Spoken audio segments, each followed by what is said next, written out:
We're here to talk about emotional strength, but we're going to dismantle the way you probably think about it. This is not about adding more grit, more willpower, or just being tougher. Nope. In fact, we're going to completely re-engineer our understanding of emotional stability, moving it away from this constant battle of wills and into the world of intelligent system design. Think of it this way. This is about architecture, not aggression. It's about building a superior internal operating system that makes stability your default state, not a constant, draining struggle. And it all starts with this core paradox. We've been taught that strength is all about endurance, holding on, weathering the storm, carrying all that weight forever. But the truth, backed by actual neuropsychology, is that real, sustainable strength is a reflex. It's all about how fast your system can automatically get back to its baseline, how quickly it can reset itself. It's a measure of your release velocity, not your carrying capacity. Why? Because holding on indefinitely is the one thing that guarantees you will eventually break. Which brings us to the big question for so many high achievers. You've got the discipline, you've built a career, you've shouldered massive responsibility. By every external measure, you are strong. So why does it feel like you're walking on eggshells inside? Why does that hard-won strength feel so brittle, so fragile, so dangerously close to the edge? If you're doing everything right, why does your internal world feel so wrong? To answer that, we have to start with Act 1, the hallucination of strength. This is where we're going to diagnose the flawed model you've probably been running your whole life. We need to see exactly why the grit you've been told to rely on isn't just not working, it's actually the source of the problem. It's time to pull back the curtain on your own perceived strength. So here's the deal. That feeling of being emotionally exhausted, it's not a character flaw. It's a system failure.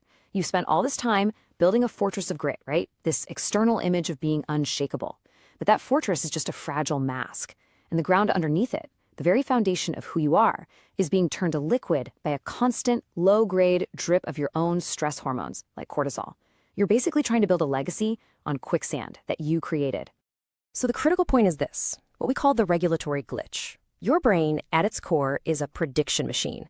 Its number one job is to keep you safe by guessing what's coming next. But when stress cycles are left open, that tense conversation you need to have, that looming deadline, that email you haven't dealt with, your brain doesn't just forget. It sees that unfinished business as a sign that the threat is still active. And so it keeps your internal engine redlining indefinitely. And this glitch, it shows up in very specific, very recognizable ways. It's that heavy, distinct feeling of brittleness at the end of the day, where you just know you have zero emotional wiggle room left. It's why you might snap at your partner over something totally minor. It's that powerful, overwhelming urge to just retreat into your phone and numb out all the internal noise. You find yourself working twice as hard, just trying to push through, and you get absolutely zero internal peace for all that effort. Sound familiar at all? Now let's pinpoint the neurology here. There's a part of your brain called the anterior cingulate cortex, or the ACC.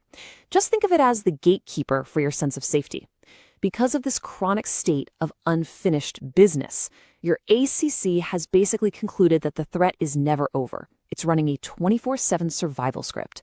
And because of that, it is actively vetoing your ability to feel safe, to downshift, to actually rest, even when you're sitting in your own living room. So if that's the problem, what's the solution? Well, let's move into Act 2, the stability engine. And this isn't another mindset hack or some fluffy advice. This is the actual blueprint for a superior internal architecture. This is how we stop fighting our own biology and start working with it to create a state of unshakable, centered calm. The protocol is a 3-part system, an engine where every piece works together. It's not just a list of tactics. First, you have the allostatic audit. This is where you find the open loops draining your battery. Second, autonomic resetting. This is how you manually, deliberately flip the switch on your physiological state. And third, boundary weighting, which is all about protecting that new, stable baseline you've created. This is basically the essential RAM upgrade for your resilience. Let's break down that first piece, the allostatic audit. This needs a fundamental shift in how you ask questions. Asking, "Why am I stressed?" is just too vague.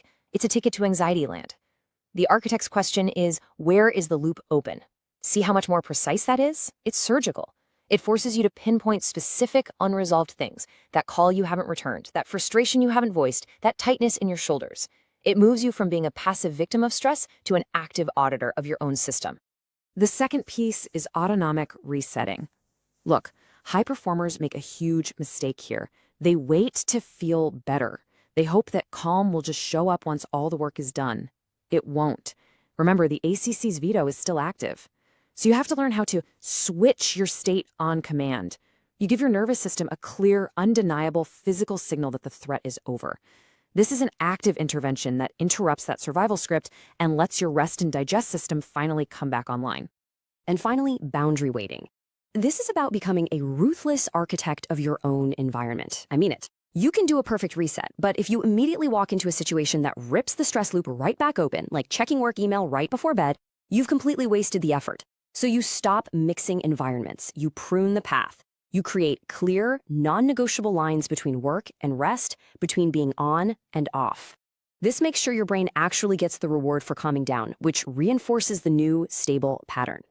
Now, for this to really stick, you need to understand why this system works. This isn't just theory. It's based on the solid engineering principles of the human body. So let's move to Act 3, the science of the reset. This is how we build that deep biological belief that this system is not just effective, but that its results are pretty much inevitable. The key concept here is something called autonomic entrainment, and this really gets to the whole point. It's the process where you manually and consciously lower the energy cost of being calm. Right now, your system is burning a massive amount of metabolic energy, we're talking glucose, just to suppress that constant, low-level feeling of being hunted. By giving it clear, consistent reset signals, you're training your nervous system to find its way back to center with less and less effort. You are literally making stability the biological path of least resistance. So let's compare. The old way, the default for most of us, is wrestling the surge. We feel that anxiety, that frustration, that stress bubbling up, and we use sheer willpower to just shove it down and pretend it's not there. It's a high-effort, high-friction, internal war against your own biology. And you know what? It's a war you will always, always lose when you're tired or caught off guard. The new way is to architect the reset. You stop wrestling and you start designing. Instead of fighting the flood, you build a dam that intelligently redirects the water. It's a smart, low-friction system that works with your biology, not against it. You're not trying to stop the surge. You're simply giving your nervous system a clear, efficient, pre-planned off-ramp from that state of high alert. And this table just breaks down the massive differences here. The old way, suppression, is run by your amygdala, your brain's primal threat alarm. It burns through a ton of your brain's fuel, your glucose, leaving you in that brittle, reactive state. The outcome? You're basically a hostage to your limbic system. The new way, the architecture approach, shifts control over to your Ventro-Medial Prefrontal Cortex, the VMPFC. This is your brain's center for emotional regulation. This preserves glucose, creates a state of neural coherence, and makes you the chief executive of your internal state. Okay, enough theory. Let's shift from the why to the how. Theory is useless without application. It's time for Act 4, conducting your stability audit. This is where you're going to get your first real, tangible win. I'm going to walk you through a simple process you can use the moment this is over. Your first build is called the Transition Point Audit. It's designed to be simple and powerful. First, you're going to identify your personal autonomic interrupter, one simple physical action that signals a reset. Second, you're going to do that interrupter 5 times at a key transition point in your day, like when you finished work. We call this loop closure. And third, you'll apply the boundary sieve, which means removing one single habit that reopens the stress loop in that next environment. And here are some powerful, scientifically backed examples you can use right now. The physiological sigh, that's a quick double inhale through the nose, then a long full exhale through the mouth, is one of the fastest ways known to science to calm you down. A 30-second splash of cold water on your face triggers something called the mammalian dive reflex, which instantly slows your heart rate. Or even just a specific grounding physical stretch that forces you back into your body. Pick one, make it yours. And this brings us to our final act, architecting your sovereignty. This is the outcome. This is the transformed state you get when you stop being a victim of your emotional weather and start becoming the architect of your internal climate. This is the huge payoff for actually implementing this new architecture. And this really says it all, doesn't it? This is the transformation. You move from being a limbic hostage, constantly reacting, a slave to every surge of stress and every external demand, to becoming the chief executive of your state. This is true sovereignty, where your presence in a room is powerful because it's completely and utterly anchored in your presence within yourself. You're not divided anymore. You are coherent. So, if you only take one thing away from all of this, let it be this. The crucial point is that stability is not a feeling you hope for. It's not a character trait you're born with. It is an engineered reflex. It is a hardware problem that you can solve with the right protocol. Your emotional fragility is not a personal failing. It's just a sign that you're running outdated software on some very powerful hardware. It's time for an upgrade. And that brings us to the mantra that really captures this whole philosophy. Close the loop to claim the center. Every time you consciously complete a stress cycle, every time you hit that autonomic reset button, every time you defend a boundary, you are closing a loop.